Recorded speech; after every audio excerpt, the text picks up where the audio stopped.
we agree that we can redirect some of the funding?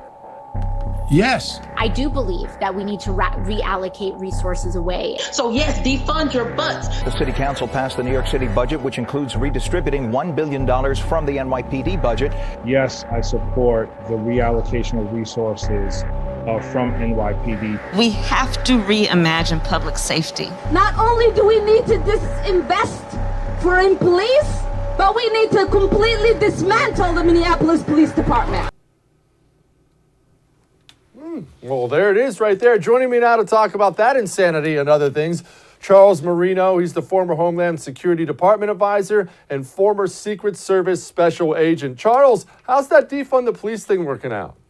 Not too well for him, Jesse. This is directly tied to the increases that we're seeing in violence all across the country, especially in the major cities. Citizens aren't too happy, nor should they be, especially now in light of the report of the astronomical amounts that these mayors are paying for their personal protection, utilizing the very police that they want to defund. Charles, I always thought it was insane. I'm sure you probably always thought it was insane too, to all of a sudden take one bad incident and blame cops and defund the police. But it did seem to catch on with such a huge portion of American society. Why? That's a good question. I mean, this really is a perfect example of people following a very bad idea. Where they thought they were going to come out on the good side of this politically is still beyond me, and politics isn't even my expertise. I mean, even my 11-year-old said, what are they doing here?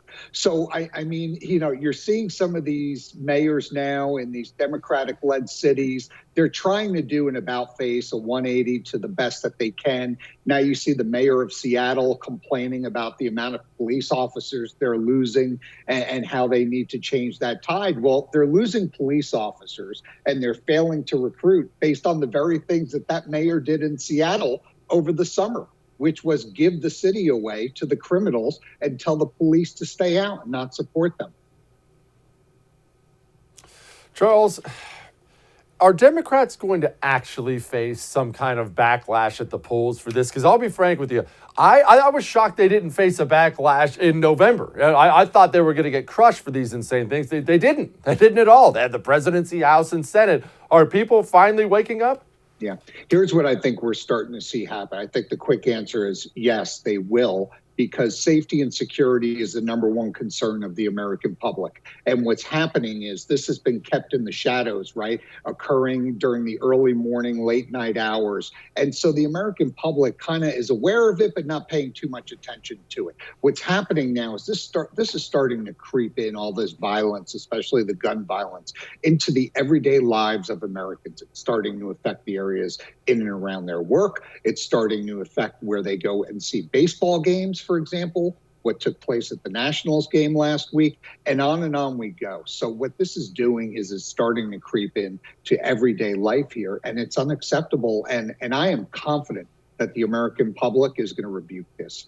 Charles, these are creating terrorist incidents, right? These defund the police things. I am worried about a real terrorist fear. I mean, the NYPD terrorist task force is one of the best equipped in the world, or at least it was. Yeah, listen, I'm a New Yorker, so I know exactly what NYPD is capable of doing. I started my career in New York City with the Secret Service, so great partnerships with the NYPD and have a lot of good friends that work there. And they're very frustrated. Unfortunately, as you know, the NYPD budget was cut by $1 billion. They have bail reform, right? So the mayor there, de Blasio, is doing everything possible to run counter to good policing, to provide a safe city for the residents there. But yet my question is, and my frustration is, you have the federal government that is still providing a city like New York, where the mayor isn't doing what he's supposed to do to provide that safe and secure environment. The federal government is still providing them with public safety grant money. So why are we doing that? These cities are not going to change the way they're conducting themselves until the Biden administration turns off the purse strings from the federal government and says, get your act straight, support the police departments, or you're not getting this money anymore. Hey, thanks so much for watching The First on YouTube. If you liked what you saw, go ahead and like and subscribe. You heard me. Like it, subscribe, You'll get a lot more of it and a lot more of me.